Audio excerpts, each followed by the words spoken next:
Hello everyone, welcome to Rajendra Tech Talks.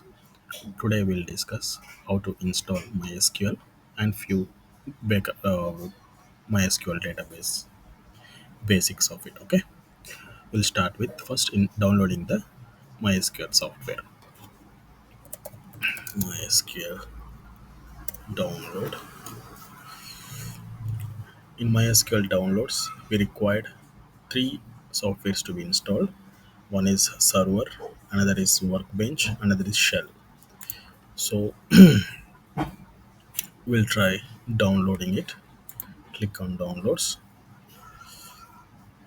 At bottom you see MySQL community GPL downloads. Click on that, and MySQL installer for Windows, you see this option. Yeah, once we get into this MySQL installer, you'll see two options here, and also you'll see the latest version here selected.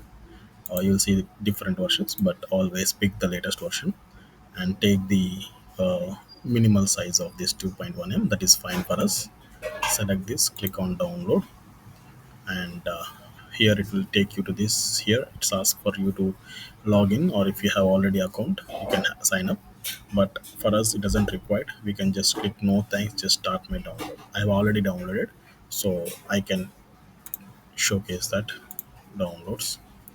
And here in the downloads you see I have already installed downloaded MySQL. So I'm clicking on that. Whenever you get this pop-up model, or else you may get blank screen, but it is yes pop-up model, you need to click yes or no. You need to click yes. Again again you will get some blank screen or here, but it is a yes no pop-up model, you need to click yes. Okay, it is getting installed now. So always you'll see here server, client only, full, and custom. These are the four options. Server only contains only server only installation. Client only contains only client only installation. Where full is complete MySQL, all the features it contains. So for us, it is not required all the features for us. We only required three features. Let me explain those. This custom is one. You need to select that custom. Click next. Click on MySQL. Take the latest one.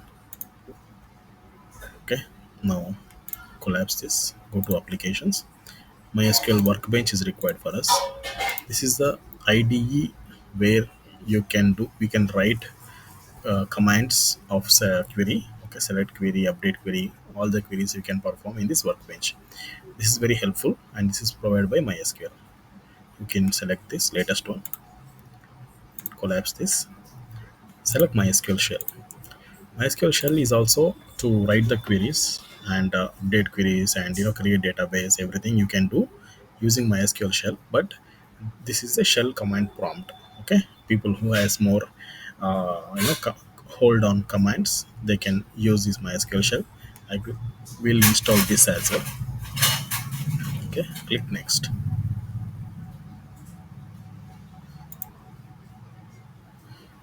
Okay, already I have selected this path previously, so it is saying already exist, but we can install this. So first it will download the softwares, then it will install. Okay, we'll execute this. Now the softwares are being downloaded. We can click on next. Now we can click execute, so it will install the softwares. Okay, yeah, once you're done with the installation, yeah, click next. So it says ready to configure. Click next. So by default it will show you what are the ports. 3306 will be your port, and yeah, don't touch any other things. We'll just simply move to clicking next. Use,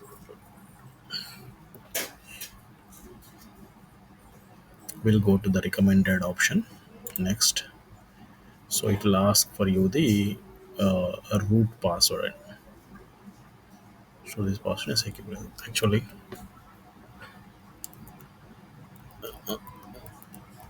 Okay,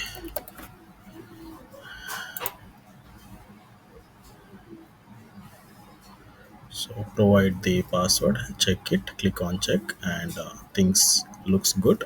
I can go next.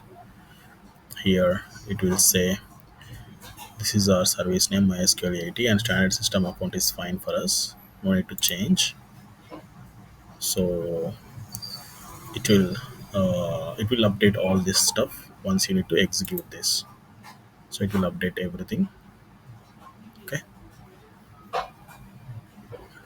Yes. Now your SQL is installation is done. Okay. Click on next.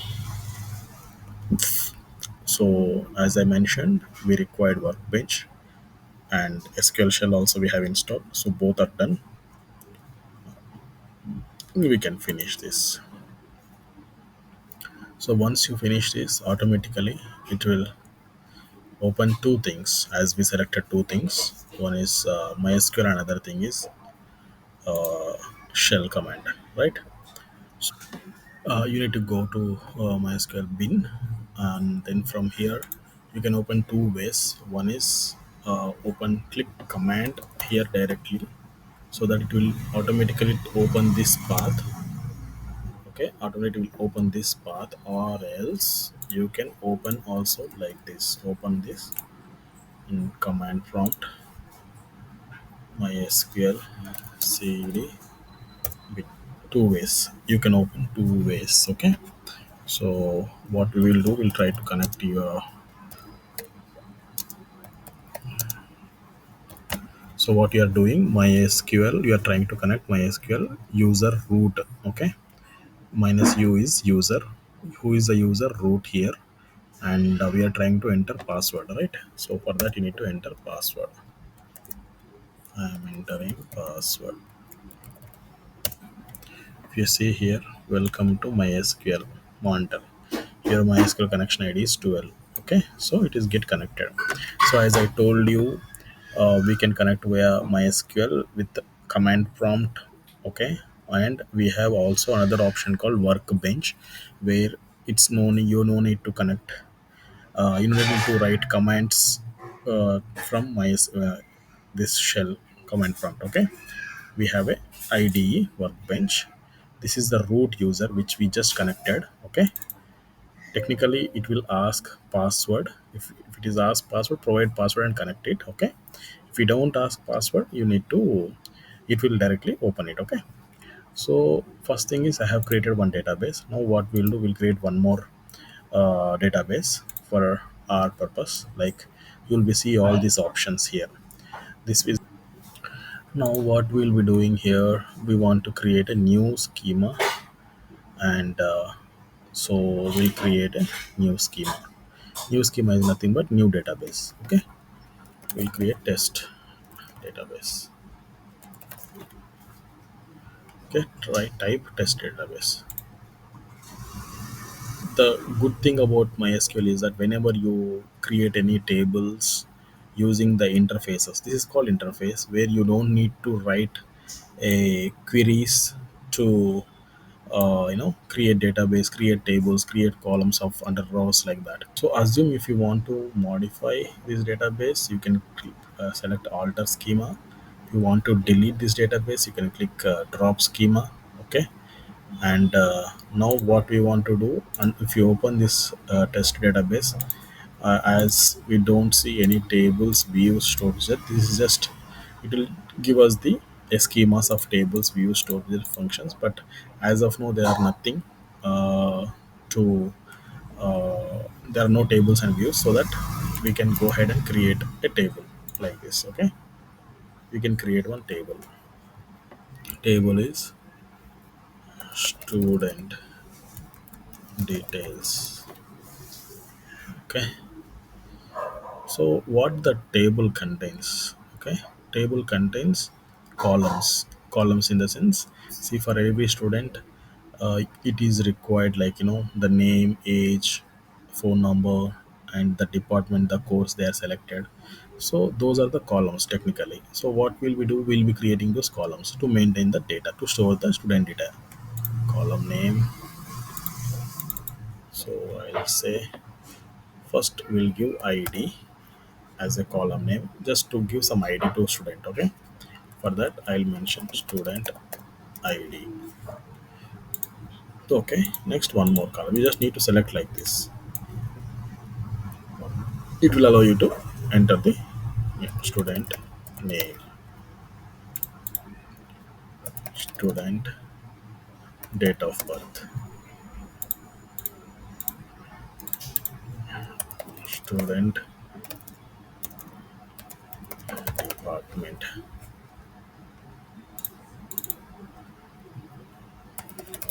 phone contact number, like this. So as I mentioned, okay, these are the basic things where you can create a table. Okay, I'll explain about all these data types, int, where, char, and everything. Okay, now we'll apply this. See, as I mentioned, whenever you create any table using the interfaces, it will give you the schema for us, so that going forward you can create the tables using schemas. Okay, now I see applied, it is got created. Finish. And no need to go to this, you know no need to come here and use the interfaces. Sometimes what happens is, like when you are working on this full stack projects where user uh, provide this schema details, this query details in the backend itself. Backend in the sense middle layer, like nodejs, express.js. There itself he will write this code. If I tell you I want to connect this test database instead of the existing database. So for that you need to click double click so that it is connected to test database. Or else, like what happens here, if I say select star from student details, it will find and execute actually.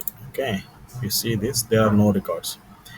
If my database is, if I connected to this database and if I try to execute this, okay, it is getting the details from this database. Why? Because it is connected to this database. So it is always important which database you are connecting. So if I connect this database and when I execute this, it's giving me. Okay, so this is important. Okay, now you need have matter. So I have mentioned there is a query is generated like this. So what does it is doing? Create table under test database dot database. This is a test database dot student details. Now you can create one more table also. Instead of using UI, you can UI in the sense like this. Create table. We are using the user interface. That helps. MySQL helps you to easily create all those configurations while creating the table.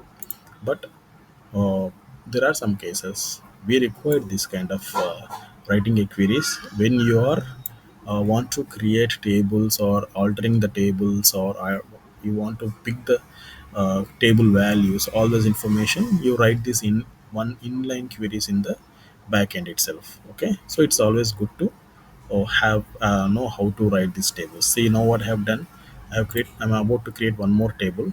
Test database student details test is a table. Okay, now if I do and click execute, see, create database student details test is created. Now when I refresh this,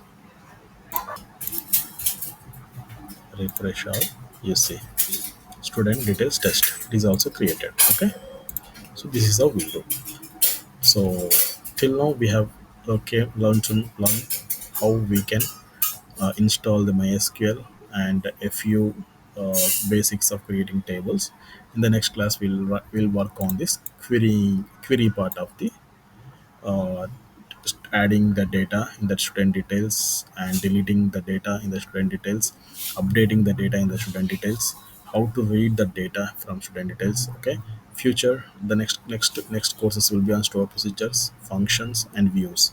What are these? Okay, Before that, there are so many things that we need to learn on the tables. Okay, first we'll cover in the next session. Thank you all.